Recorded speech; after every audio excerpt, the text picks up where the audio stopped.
Warren, let's talk about this fantasy booking shenanigans then. So when I approached you, I said it would be the best of AEW versus the best of WWE, which would include NXT. You could throw in NXT UK, maybe 205 Live if you want to, whatever you consider to be the best under the WWE banner going up against AEW. Now, AEW is a fairly fledgling company. Was it about 6 months old, 4, 5, 6 months old? Not too old at all, but well, we're getting into a year, really. Indeed, and they've developed a good roster. Like the TV deal is from October, but AEW has been running shows since Double or Nothing, and Double or Nothing, the anniversary is coming up. So yeah, no, you are quite right. Thank you for correcting me there. You are quite right. It is I'm going to keep you honest, John. Oh, you do it. You've got to keep me straight, because if I go off track, I need someone to pull me back in. But and that might happen a few times in this episode. Just joking. It's fine. It's fine. We do have a tendency to think like, all right, well, since TV has started like in October, well, it's only been a couple of months still, but we kind of forget that they were running shows way before that. Yeah, I should know. I've seen every single one of them, and I've enjoyed every single one of them as well. But are you a fan of AEW typically? You mentioned earlier that you do your recap shows after the Wednesday night shows at NXT and AEW. Where do you stand on NXT versus AEW? Do you have one over another? Do you like them both equally? What are you enjoying about the two shows? I like wrestling.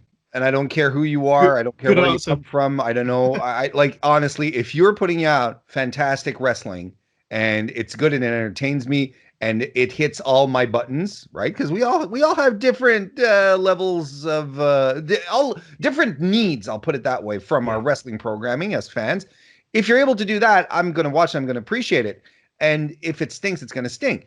AEW, since January 2020, has been outstanding. They're slipping over the past couple of weeks. It's normal. They've taped shows, empty arenas. Everybody's getting used to this new reality. Of course, it's not the same thing. But I'd say leading into March, AEW was untouchable. They have been putting on consistently fantastic shows. Wouldn't be saying that if we were having this conversation maybe in November last year, I probably wouldn't be saying that. But they have picked everything up coming back from the holidays, and it's been fantastic. That being said, NXT is not being a slouch. My God, they've been having fantastic shows as well. So the good thing is that regardless on what side of the fence you fall on, if you necessarily absolutely have to fall on a side of the fence, you're getting good wrestling. You're getting even good to great wrestling some weeks. We're spoiled, John. We're spoiled. We are. Everyone's a winner when it comes to Wednesday nights, most definitely. But the fans are the winners. We are the winners, and the content creators are the winners, because we have something to talk about still, despite everything else being shut down, locked down. At least we've still got AEW and NXT to look forward to every Wednesday. But Warren, there was a couple of rules that I sent, some kind of parameters, you could say, with regards to our fantasy booking shenanigans. 9 matches in total. Now you may ask, why did I come up with 9 matches? Well, originally I was just going to throw out an 8-match card, and I thought, well, it has to be a pre-show. That has to be a pre-show match. So let's tack one more match onto it, and it comes up to 9. I know it's an odd number. I don't like odd numbers, but we're going to have to love it in this instance.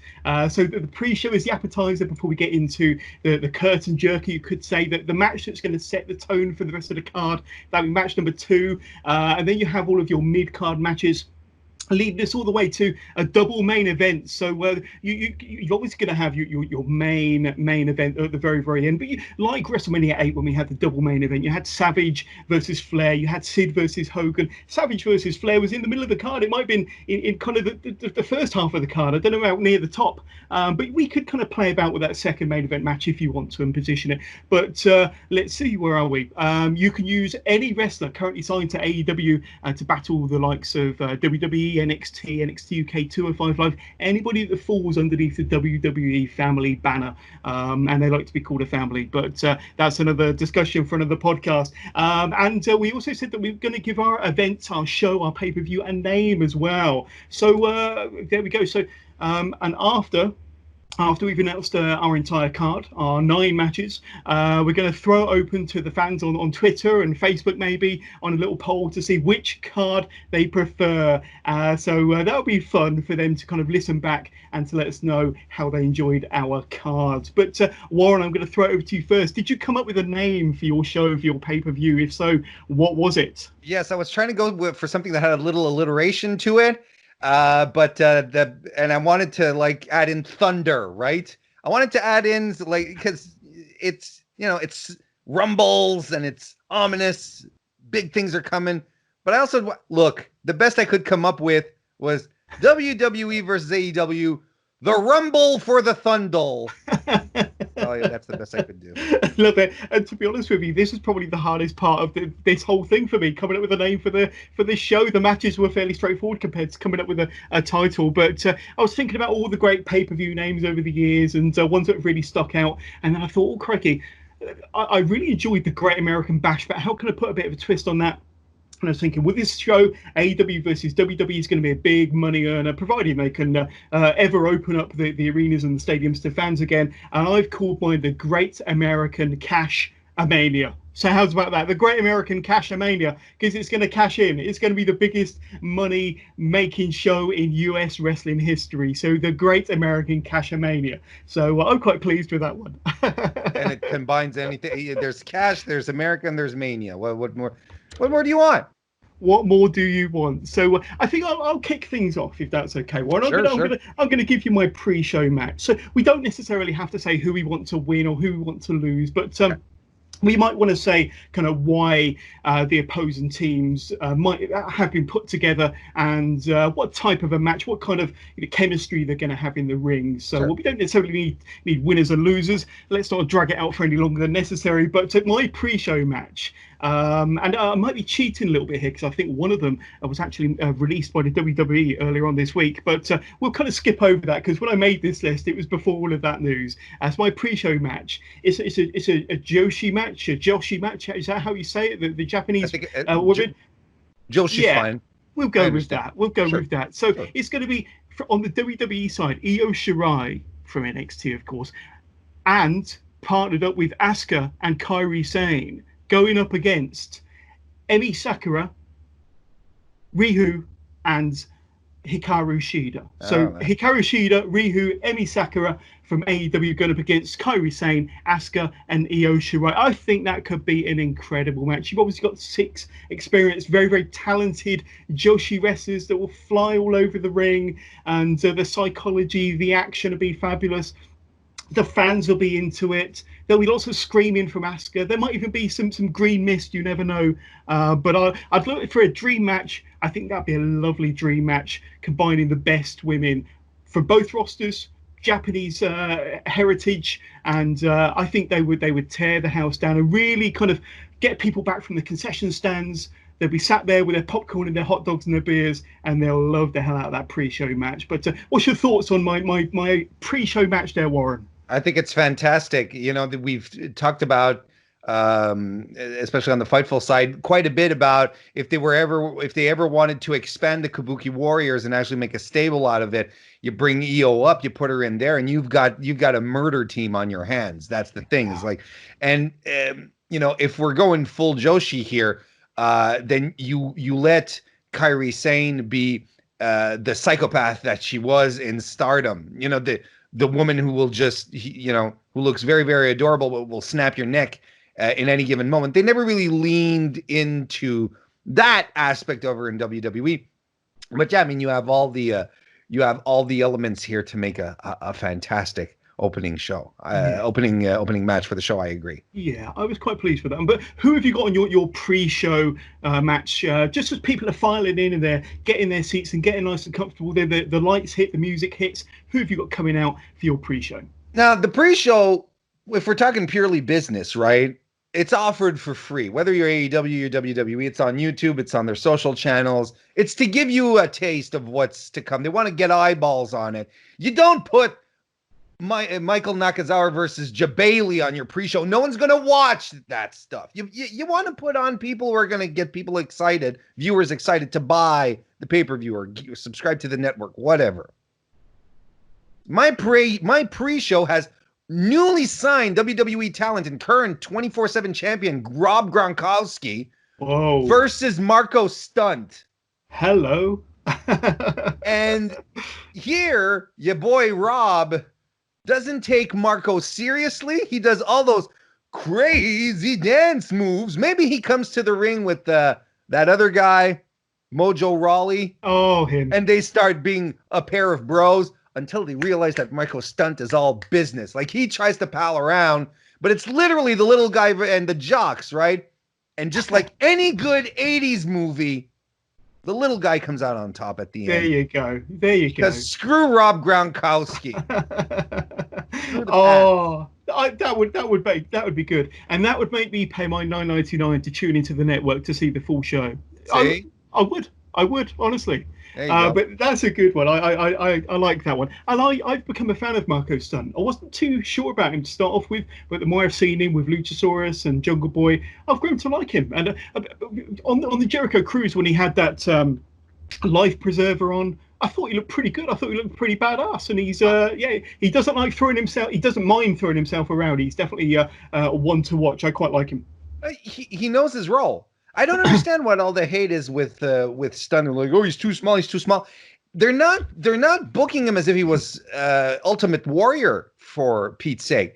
He takes a beating. Every time that Jurassic Express loses, it's because Stunt eats the fall. If Stunt is not in the match, Jurassic Express win. That's his role, and he knows what his role is. When he had his match against Lance Archer last week, no one was like, ooh, maybe Marco's got a chance. No, we knew what it was for. He knew what it was for. It's to make Lance Archer look great. What happened? Lance Archer looked great. So I don't know what people's problems are with Marco. He's entertaining. He's fun. He understands he's the small guy. He leans into it. I love the guy. Yeah, definitely. But then you have the pyrotechnics. You have America the Beautiful. You have the lights, the pageantry. You have all the dancing girls, and we're into the first match on the card, the curtain jerker, but the one that's going to set the pace, set the tone for the whole show. Dare I say, the hot open. Oh yes, and my first match on the main card. Now hold on to your hair, your hat, your chair, your table, everything. I've only got. This is going to be a 30-minute Iron Man match between Daniel Bryan and Pac. Can you imagine? Those two will tear the place down. They tear each other up. It's not a Falls Count Anywhere or a street fight. They've got to stay within the rings, but I think that will suit them too fine. They're technical wizards. They can fight into and out of any hold, any move, anywhere that any man's ever come up with. And I think it's going to be a phenomenal match. You've got a dream match of sorts. I can't remember those two ever touching before. I don't know if they've ever wrestled before, but that's a match that I would pay my $99.99 to see. Forget the key pre-show kickoff matches. I want to see Pac versus Daniel Bryan in a 30-minute Iron Man match. I think those two would have a dream match, and I would quite happily turn the TV off and say that I've had enough just from that one match alone, and that would be I could go to bed or die happy having seen those two wrestle for 30 minutes. But so I'm assuming you didn't book the rest of the card then. No, I didn't. I went and had some to eat. I had some lunch and went for a walk. But no, I booked the rest of the card. The rest of the card rocks. But I'm just saying that if I had that match, I'd be satisfied. I'd be satisfied. But that's a pretty good match. Would you be happy with that one on your card? Nah. No, I'm kidding. Of course you wouldn't want that. As for me, for my hot open, I decided to go with women, and I decided to go with Asuka versus Hikaru Shida. And I don't think you could get a faster paced, harder hitting match than getting these two going at it to open up a show. It'd be dynamite. It would be absolute fire. Asuka has never been bad, and regardless of how she's been booked or how fans feel about her booking or whether or not she should have lost at WrestleMania 34, so on and so forth, she's still Asuka, and she's still proficient and a hell of a striker, and Shida's fantastic. Shida is the cornerstone right now of the women's division as far as work goes, as far as talent goes. She's absolutely the woman of the hour in AEW. This to me would be a missed opportunity if we never got to see these two women go at it. And I think this should open the Rumble for the Thunder. Asuka versus Hikaru Shida. There we go. There we go. And that would be a really tasty match. And I like Hikaru Shida. I think when she does finally face Nyla Rose for that championship, I think that's going to be a hell of a battle. And we could see a changing of the guard, a changing of the champion that night. But that's a great match, Warren, I've got to say. But my match number 3, this might take a lot. This is a completely contrast of styles, a contrast of wrestlers and wrestling ability. But you've got current NXT UK United Kingdom champion Walter, the ring general, going up against Orange Cassidy. So that, can you imagine the fun that we would have? Everybody loves Orange Cassidy. Walter just murders wrestlers for fun and leaves handprints on their chest for fun. He could do it every day of the week, twice on Sundays. That big old bear paw across the chest. But Orange Cassidy's renowned for being relaxed and kind of, you need to kind of, he gets there eventually. You know, when he wakes up, remember that match he had against Pac? That was a thriller. But I don't think it would take too long. Too many chops or too many kicks or drop kicks from Walter to wake Orange Cassidy up. And I think when he does, you're going to see Orange Cassidy at his best, diving, flipping, throwing all over the place, and will give Walter a match for his money. So you've got the big ring general, the big bear Walter going up against the King of Sloth style Orange Cassidy. It's a mix of style. It's a mix of styles and techniques. And but I think on paper, that is money. That is pure money. But what's your next match, Warren? Now, when you were prefacing this, you said, we only want the best, right, on the cards. That's what you said, right? Only the best. Yeah. The best. Yeah. Now, of course, that's entirely subjective, right? That's beauty is in the eye of the beholder. What is the best? Well, that can be construed many different ways. So I just want to point that out because my next match has Michael Nakazawa facing off against The Fiend. Ooh, wow. Yes. Now, he can slip and slide his way out of the mandible claw. Well, here's the thing, though. Hang on a second. Now, wait a minute. Now, The Fiend, you know what he's about. You get transformed. You realize things about yourself when you fight The Fiend, unless you're Goldberg. But you discover things about yourself, right? I mean, Seth Rollins turned heel. Finn Balor went to NXT and became super dark. We saw the John Cena Firefly Funhouse match. Now, The Fiend here has to make Nakazawa realize that he uses the Turkish oil to compensate for his shortcomings in the ring as a professional wrestler. That he has to depend on comedy to make up for his inadequacies as a professional wrestler. Sure. But The Fiend is going to dig deeper into this, right? Going to make him realize something deeper. Going to make Michael Nakazawa realize that this is just the tip of the iceberg. That it's not just a talent thing. It makes him realize that he has never really touched success. That from a young age, Michael Nakazawa's father kept telling him no matter how well he scored in tests at school or how quickly he picked up martial arts, whatever, he was never good enough. Success has always eluded him. The sweet feeling of always being successful has never been one with Michael Nakazawa. Why do you think he hangs out with Kenny Omega? Because he's trying to have that success radiate onto him. He knows it's the closest he'll ever be to feeling really, truly successful. And that's why he covers himself in the oil, John. The slippery, oily feeling that covers his body of nothing ever sticking to him. That's all he knows, John. He thinks he does it for laughs.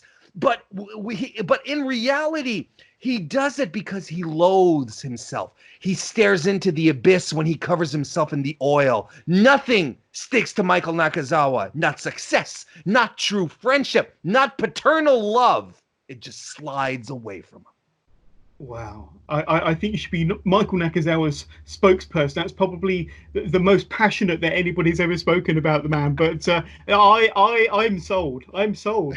I want to see. I want to see that match now. I want to see that match. I'm completely sold, and I want to know how the Fiend overcomes. I mean, you think the Fiend has mental issues? I think Michael Nakazawa has a deep down kind of insecurities. Sure. But and that's why he has the baby oil, just so that he can. I don't know. Put people in. Wow, I'm sold. I want to see that match. I want to see that match. Vinnie Mac, sign Nakazawa, get the baby lotion out, get him in there with the Fiend. But my next match. You want to see a man's spirit be broken. That's what you want to see. Of my next match. It's another women's match, and this one I think could be the match for the ages, the ultimate women's match. It's a four women elimination match where the winner takes all. Now, out of these four individuals, you've got three champions. You've got Nyla Rose, the current AEW World Champion. Ooh. You've got Charlotte Flair, the new NXT champion. Ooh. And you've got Becky Lynch, the longest reigning women's Raw champion. And the fourth member is not a champion, but I'm sure she will be soon, and that's Britt Baker, Mrs. Adam Cole, of course. I don't know if I'm allowed to say that. But those four individuals, Nyla Rose, Britt Baker, and Becky Lynch and Charlotte Flair, will be a phenomenal match. And it could be the greatest women's match of all time. And it's an elimination match as well, so you've got to pick them off. You've got to get rid of the weak one first, and the next one, until it's just one-on-one, Warren. And then you have, who will be that one-on-one? I don't know. I'm not prepared to speculate. I wouldn't want to suffer the wrath of a Nyla Rose for getting her eliminated too soon. But only one woman will walk away with all three championships. And who will that woman? We'll have to ring up Vinny or ring up Cody and say, look, book it. It's got to happen. Book it. I was tempted to have the championships hung above the ring, but no, I thought, no, let's not turn it into any sort of gimmick ladder match. Let's have them fight. Let's have them wrestle. An elimination match. And I think that could be the greatest women's match of all time. There you go. Yeah, I agree. There's a lot of star power there.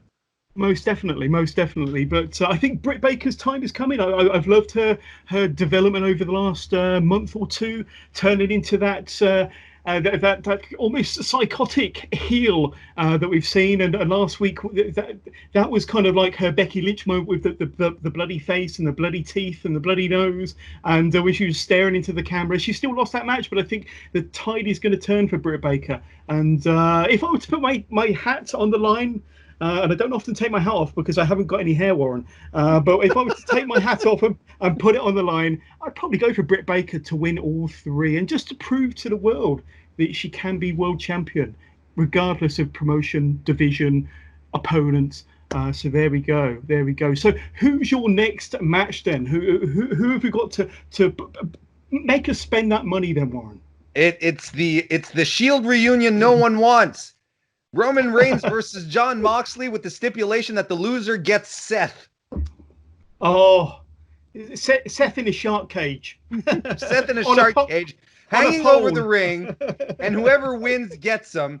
And you can imagine whoever loses gets them. So you can imagine the promos going into this, where Jon Moxley's like, "Yeah, Roman, I don't want him." And Roman's like, "Dude, my family's huge. I don't even know where to put him."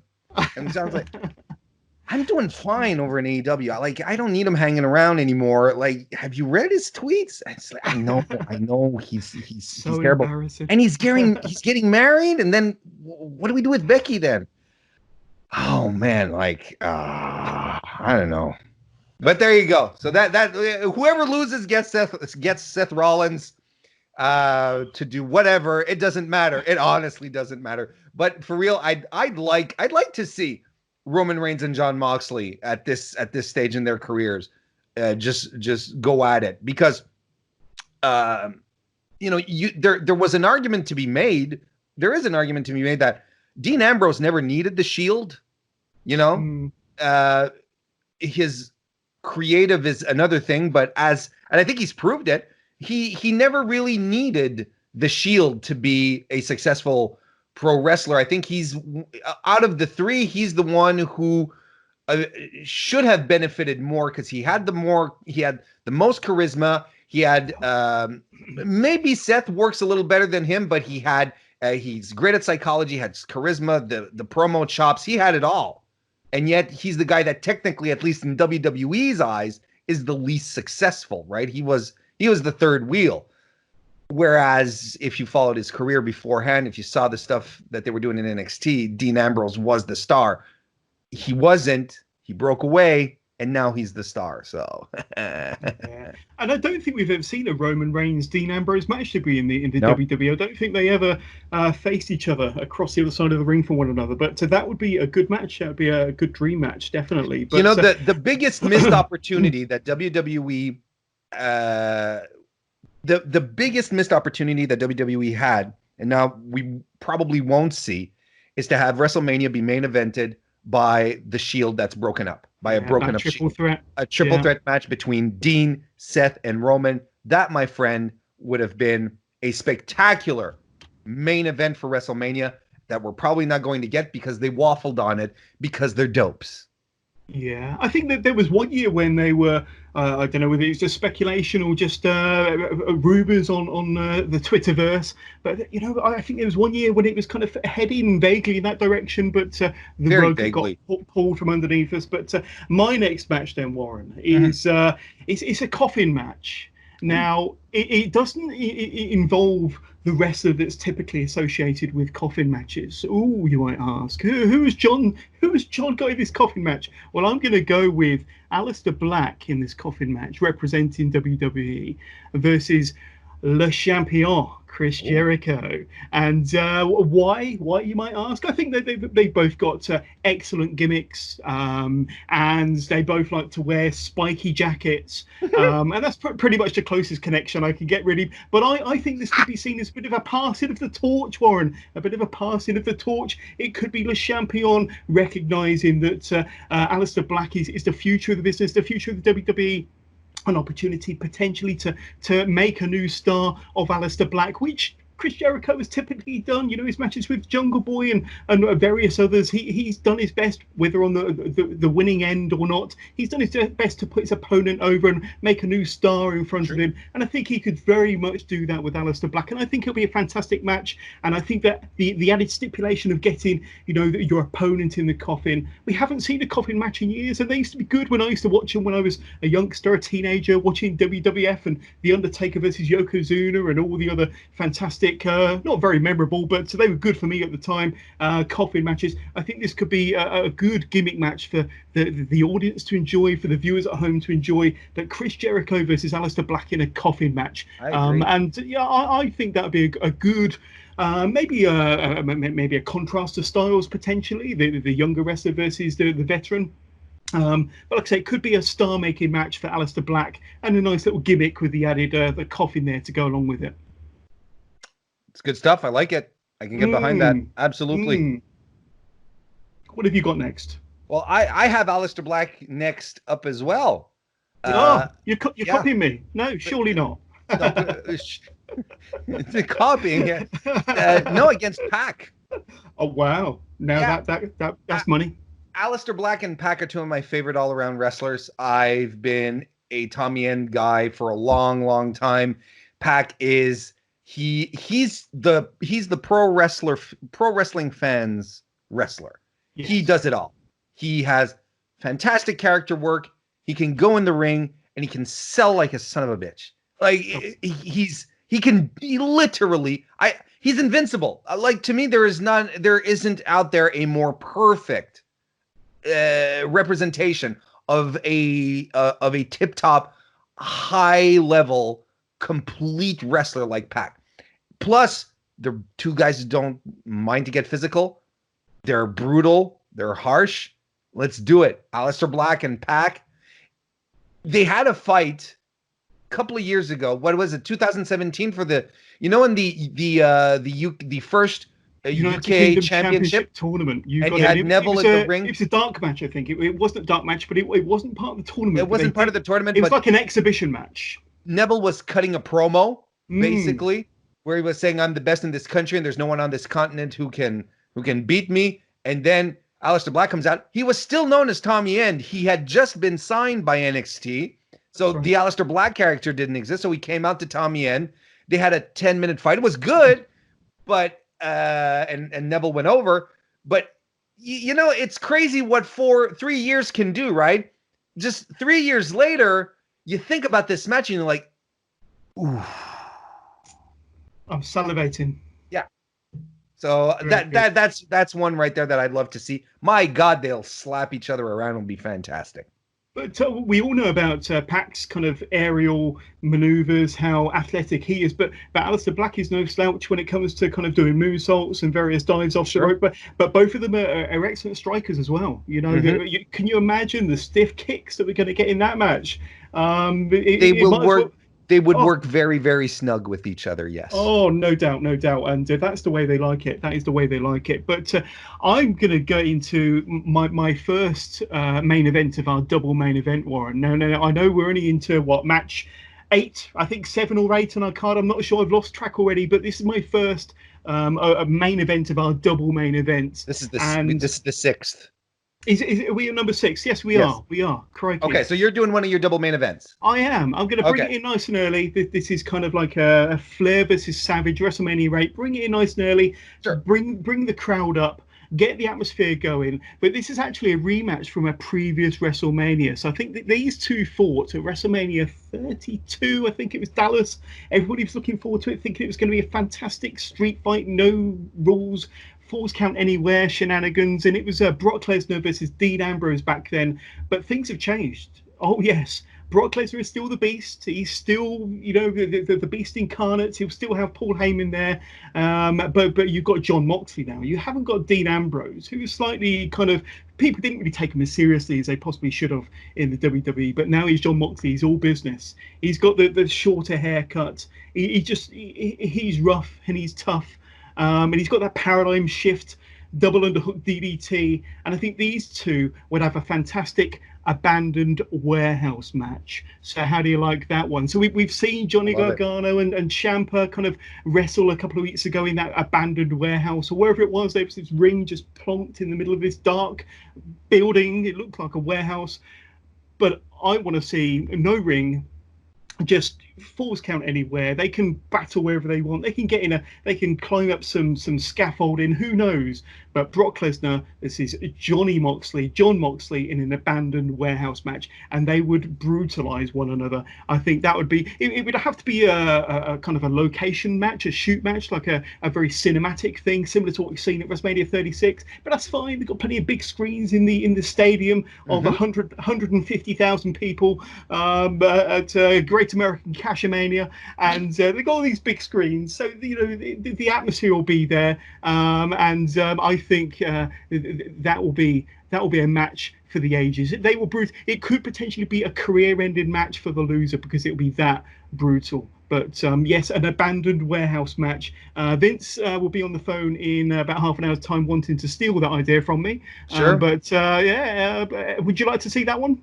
Yeah, absolutely. And it'd be interesting, especially when you consider now that we know the story about the WrestleMania match, between Moxley and Brock, where Brock was just shutting down all of his ideas and didn't want to talk about anything.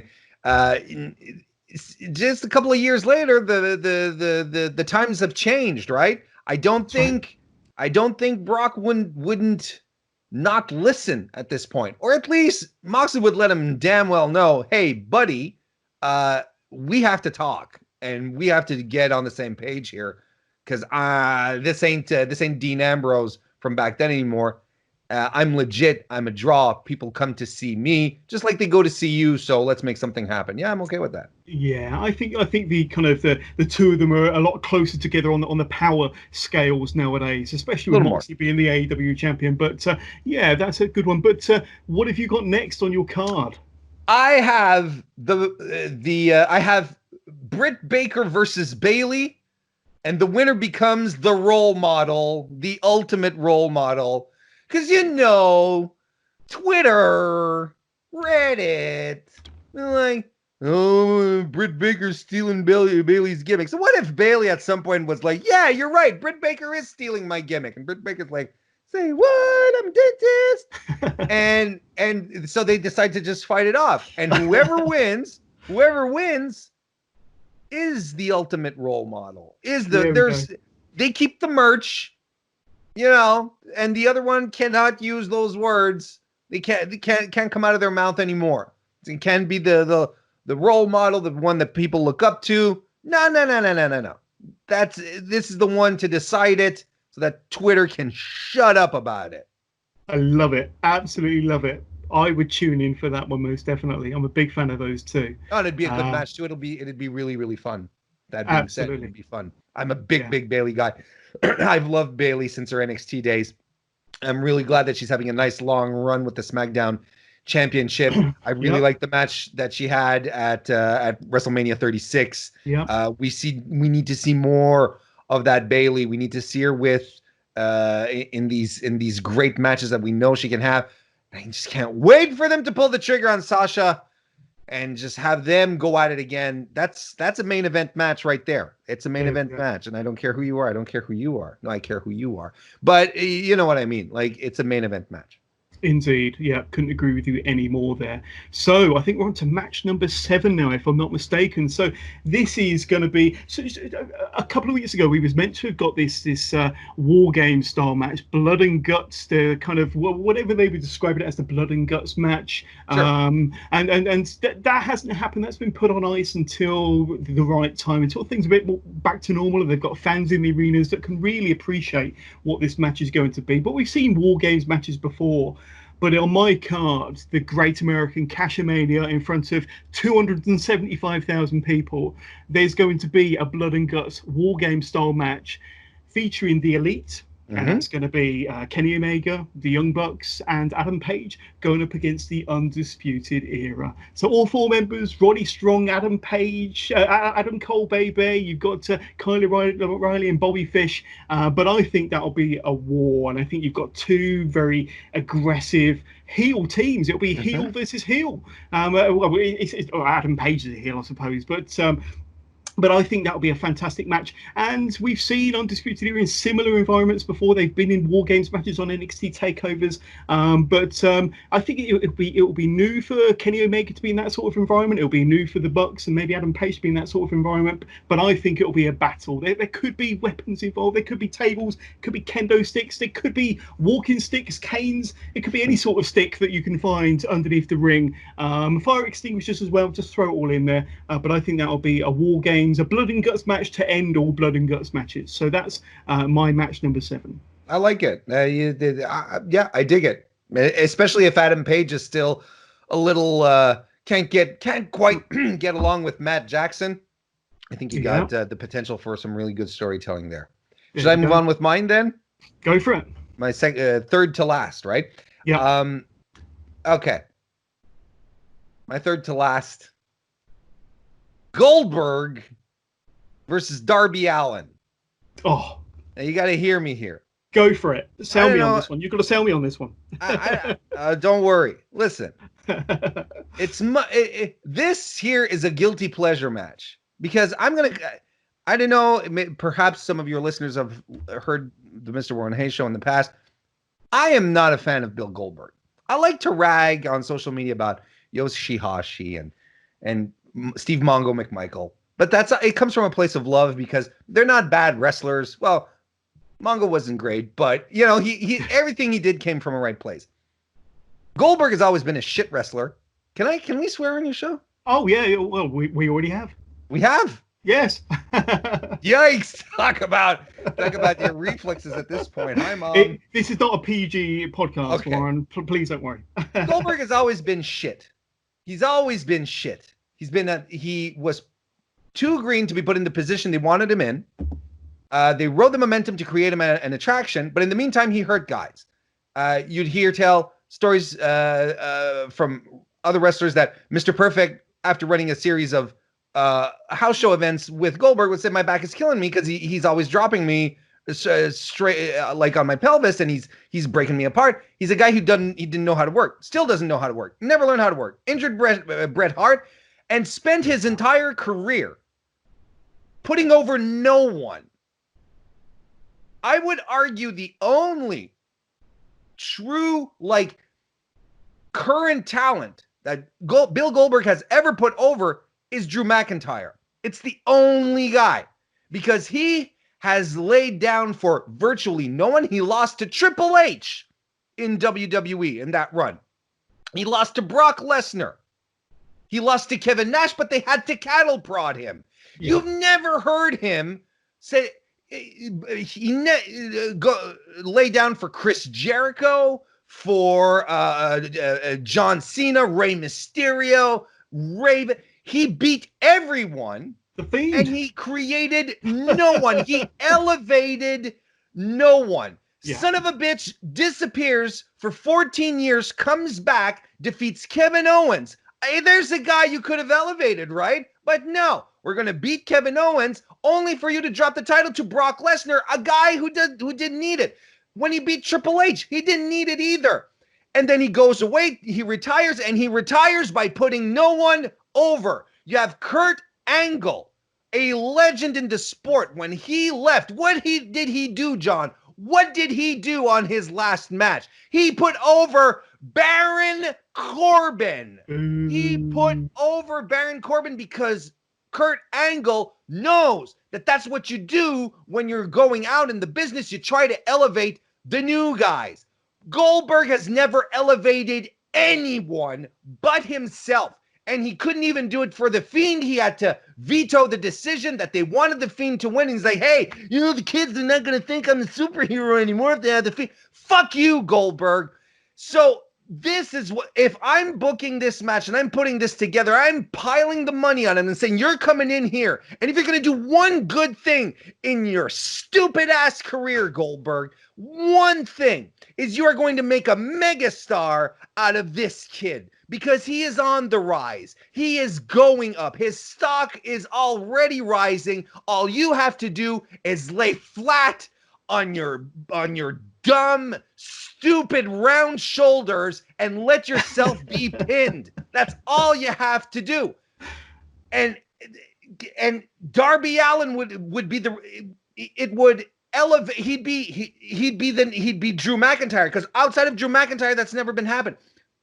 That's what I want out of this match. I just want Goldberg to make a star. I want him to go out elevating someone instead of being the prissy bitch that he always is. And don't get me wrong. If any of your viewers or mine who are watching this want to come after me and say, yeah, but hey, he drew money. I'm not denying that he wasn't a draw. He was a draw. He was an attraction, but he is not a pro wrestler. He has never had it in him. He has always stank, and he's stinking it up in 2020. I am done with that guy.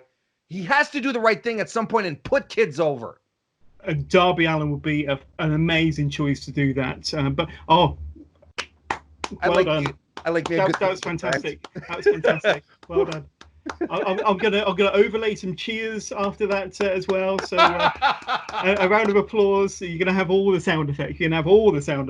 But that was fantastic, Warren, and I'm sold. And I want to see that. And you know, Darby Allin can come down on his skateboard and kind of just drop kick him into obscurity. And let it be a quick match as well. Let him get over in style. But I love that match. My next match features Darby Allin as well. Now we've already had the coffin match, but what match is The Undertaker going to be remembered for from this year's WrestleMania 36? It was that Boneyard match, and I'm going to have The Undertaker versus Darby Allin in the second ever Boneyard match. It's the next location match on my card, Warren. So it would kind of leave in the stadium with 340,000 people in it, and the Great American Cashmania, and the attendance is going up every 5 minutes because that's the way the WWE works, my friend. And they're going to be. I'm going to label it. It's going to be called the Return of the Boneyard match. The Return, the sequel, the numero deux, whatever you want to call it, part deux. And it's the Return of the Boneyard. And can you imagine? I mean, we had AJ Styles and The Undertaker, and that was a fantastic match, possibly the best match at this year's Mania. But Darby Allin, he's younger, he's more exciting, and he's going to be doing all these flips and dives and skateboard stuff and shenanigans. I don't even know how to skateboard. That guy does. And I think that they've both got dark souls. They've both got dark kind of inner souls. And I think that that's going to be the attraction, is kind of their dark in a kind of satanic. I don't know, is Darby Allin satanic? He is now. He's this satanic. He needs to get satanic to kind of combat the Undertaker. And I think those two would have. There won't be any diggers. No, it would be shovels. It would be spades. They'll have to bury your opponent in this grave by hand, my friend. There won't be any mechanics here. There won't be any druids either. There won't be Gallows and Anderson for obvious reasons. But there will be tombstones, and there'll be pile drivers, and there'll be skateboards, and there'll be all sorts of weird and wonderful shenanigans. And I think it'll be another opportunity, like I said earlier, the old guy putting over the new guy. Mm-hmm. Like let's make a star, let's make a mega star out of this match. And I think the Undertaker would be willing to do it for somebody of the caliber, of the star appeal, of the popularity of Darby Allin, and screw your Goldbergs, who don't like to put over anybody apart from himself. The Undertaker will do the business, and I think Darby Allin versus the Undertaker, the return of the Boneyard match part 2, will be a classic. That'd be a fun one. I agree. So where are we up to? This will be my first of 2 main events. This is where we're at right now. So have you noticed anything about my card moving forward? There's something missing, right? Pray tell. I had women's matches. I've had stipulations. Okay. No tag teams. Good point. This is where everything changes. Where we get, I think, a legitimate, true dream match. The Usos versus the Young Bucks. I think this is, maybe 2 weeks ago I would have said the Revival and the Young Bucks, but there's a very good chance that that's going to happen. But the Usos, really, and honestly, one of the best modern day teams that we've had over the past 10 years, and that had a renaissance, 3 years ago, and have really been shining. These guys are absolutely fantastic. They are really legitimately one of the best tag teams in the world. Young Bucks are as well one of the best tag teams in the world, and they work very similar styles.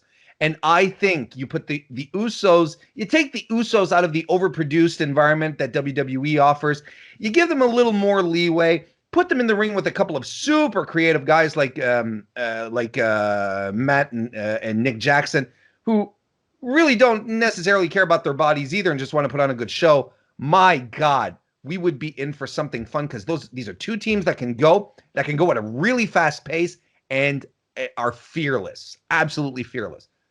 This is a main event level match. The Young Bucks said tag teams can main event pay-per-views. I believe it. This one would be spectacular. Oh, no doubt. That's a good match, and not a match I would have instantly come up with myself, to be honest with you. But when you consider the Usos, I think they're, dare I say it, underrated for what they've done for the wrestling business. But they can deliver pretty much against anybody in any style of match, and they are an awesome tag team. They have demonstrated that over the years, but they don't really get the spotlight they deserve. But to put them in a match against the Young Bucks, we know that the Young Bucks are absolutely outstanding as a tag team. Those two together, I think they're very, very kind of similar in terms of styles. They're very kind of high flying and thrill seeking tag teams. I think that'll be an awesome match, Warren. Very, very good, and it deserves to be in that semi-main event spot as well. Most definitely your first of 2 main events. So speaking of semi-main events, I'm going straight into my coup de grace, my main event match. Now, when you think of AEW and you think of the face of AEW and the biggest baby face of AEW, the best promo of AEW, not necessarily the best wrestler, but he can hold his own against anybody. And yes, I said hold his own. We got to be talking Cody, the former. Oh, Cody I thought you were talking about Rhodes. Cutie Marshall. Sorry. Well, no, he's on my reserve list. No, but Cody in the main event. Do you remember that scene? Was it Double or Nothing when he got the sledgehammer and he smashed the throne to kind of kickstart the empire that is now AEW, and put his stamp firmly on kind of throwing it to him and putting up their middle fingers to the WWE and Triple H. And of course, Triple H, the King of Kings, will be his opponent. They will come down with their better halves by their side. Stephanie to one side next to Triple H. Got Brandy next to Cody. And it will be a war. It will be a battle. And I kind of a bit of stipulation. I've got it as the King of the Castle match. So it will be the first man to sit on the throne at the top of the stage after having battled all over the arena. And once that person sits on the throne, they are the undisputed king of the castle and the undisputed winner of the Wrestling Wars, the undisputed champion of the Great American Cashmania in front of 525,000 fans. It's a dream match for the ages, and it has to happen. But Warren, what do you think of my main event there? It's the ultimate symbol. That's how you close off a show with AEW versus WWE. You have to put Cody and Triple H. That's the symbolism right there. It's all there. The two largest, biggest stars that they have, both driving forces, leaders, people who have transformed the business. Yeah. And clearly Cody still has a grudge, has maybe, a chip on his shoulder. Triple H is like, I'm going to teach you again, time for the master to show you again how this is going to work. Yeah. I mean, this is, it's the symbolism of it all. Absolutely.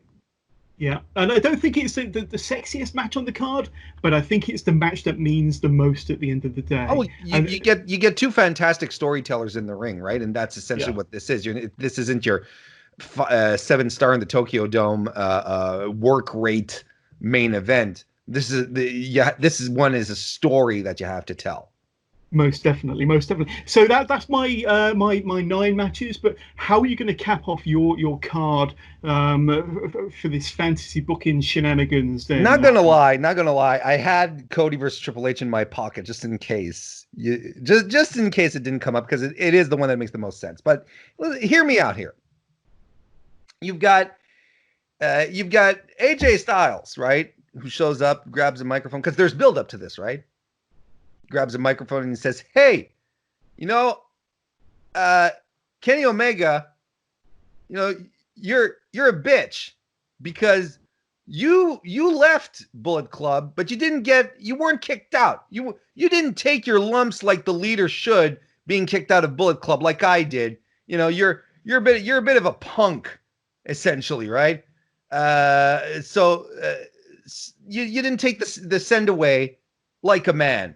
Omega says, "Well, I don't care, Styles, because I was a better Bullet Club leader than you were. I elevated New Japan on my back, being the leader of Bullet Club, created the Elite, blah, blah, blah.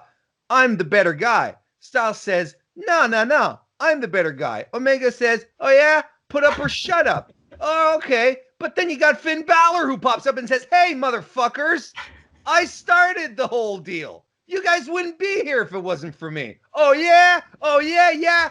Boom. Triple threat, Bullet Club leaders for the ultimate supremacy. Who is the ultimate Bullet Club leader? But then Jay White arrives at the very end of the match and screws everything up. It's a no contest. And Jay White stands on top of those three. And then Tetsuya Naito arrives, and Kazuchika Okada arrives, and Hiroshi Tanahashi, and Kota Ibushi. They invade the ring, and then it's a triple invasion. It's a triple invasion, John. New Japan is there. The WWE guys come out. AEW guys come out. It's a all-out war between the three promotions, which sets us up for Rumble in the Thun for the Thrundle 2 with all three of those promotions, John. That's how you book a main event. Oh, my head is just exploded. I think we know where we're going next time we speak. He's going to be putting the three together: New Japan, WWE, and AEW. But that is an awesome. I love the way you booked that. I love the way you booked the main event. I love the way you booked your whole card. So just for our listeners, Warren, one more time, give us a quick rundown of your 9 matches, and I'll do the same after you. The pre-show opens with Rob Gronkowski and Marco Stunt. Then the opening salvo is Asuka versus Hikaru Shida. Then we get The Fiend versus Michael Nakazawa. That's a deep one. Roman Reigns versus John Moxley. Loser gets Seth Rollins. Aleister Black versus Pac. Bayley versus Britt Baker. Winner is the role model. Sorry. That's okay. Goldberg puts over Darby Allin. And the Usos versus the Young Bucks. And Kenny Omega versus AJ Styles versus Finn Balor for the ultimate Bullet Club leadership. Who was the best leader, but we just don't know because Jay White spoils it all. And then the invasion at the end, and I was chuckling there at the thought of Seth Rollins and nobody really wanting to fight over him. I think they'll just go to a no contest and get out of there before he can get out of his shark cage. But my 9 matches were the pre-show. You had the Joshi match, Io Shirai, Asuka and Kairi Sane versus Emi Sakura, Rihu and Hikaru Shida. And then the show opens with Pac versus Daniel Bryan in that amazing 30-minute Iron Man match, going into Orange Cassidy versus the NXT UK United Kingdom champion Walter. That'll be a match for the ages, I'm sure. Then Nyla Rose versus Britt Baker versus Charlotte Flair versus Becky Lynch, with all the gold on the line in a 4 women's winner takes all elimination match. And then going into a coffin match between Le Champion versus Aleister Black. My first of 2 main events will be Jon Moxley versus Brock Lesnar in a WrestleMania 32 rematch. It's going to be an abandoned warehouse match going into the Undisputed Era versus the Elite in like a War Games Blood and Guts match. And then Darby Allin versus The Undertaker in a Return to the Boneyard match part 2. And then the main event will be King of the Castle match featuring Triple H and Cody, accompanied by Stephanie and Brandy, of course. So there we go, 2 amazing cards, and I think either one of those 2 would easily kind of break all box office and pay-per-view records anywhere in the history of pro wrestling. So Warren, I want to thank you very much, but we're going to throw it over to the listeners and we're going to throw it over to the fans of the Mr. Warren Hayes Show and the Wrestling with Johners podcast, and you can vote. There will be polls there on our Facebook community page and on the Wrestling with Johners _pod Twitter page, where you can vote for either Warren's card or Johners' card, and let us know. It's only for fun. It's only a bit of fun, but I really enjoyed that episode and the bit of fantasy booking shenanigans there, Warren. Thank you very much, my friend. Well, thank you very much for having me. This was a good time.